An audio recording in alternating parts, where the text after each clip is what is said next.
Fungi have many different important roles in the environment. One of those, the most common one that we think of, is as a decomposer.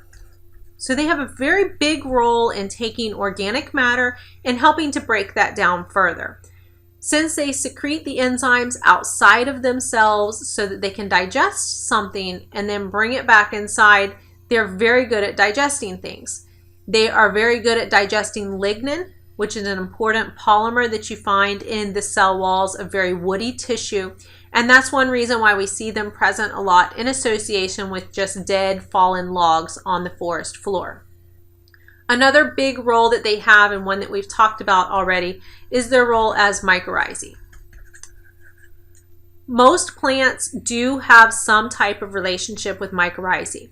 And this is so important for enhancing the growth of plants that many seeds are inoculated with mycorrhizae when they're produced by nurseries and farms. So right from the start, they will inoculate them, mix them with some mycorrhizae so that the farmer knows as soon as they plant that seed's going to do well because it does have that added benefit of the fungi that are going to help it extract nutrition from the soil. Another important role is as an endophyte. Endophytes are fungi that live inside plants, and this could be where we think of the mycorrhizae associated with the roots. This would be somewhere else on the plant. So this could be a fungi that's living in, say, the leaves of a plant. It's a symbiotic relationship, so you do have some benefit to the plant, and the plant is benefiting the fungi some. Another important one is lichens, and that's what you're seeing on this tree right here.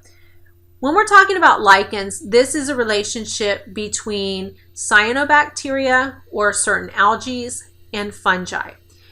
The fungi provides nutrition to the algae in the form of nutrients, so something like phosphate and nitrogen, and then the algae or the cyanobacteria is photosynthesizing and it's providing carbohydrates to the fungi. So this is mutually beneficial to both of the organisms.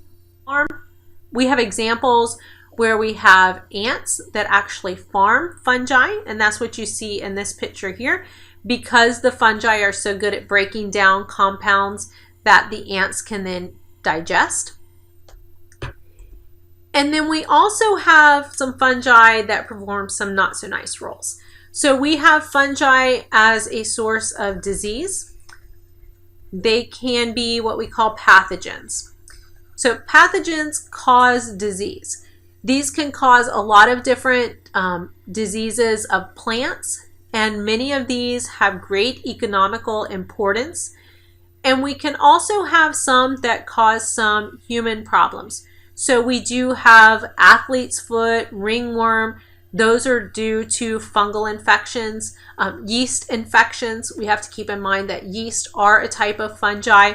So there are lots of different examples of fungi as pathogens. We also mentioned the chytrids and their cause of the declines in amphibian populations. So those are just a few of the examples of fungi as pathogens.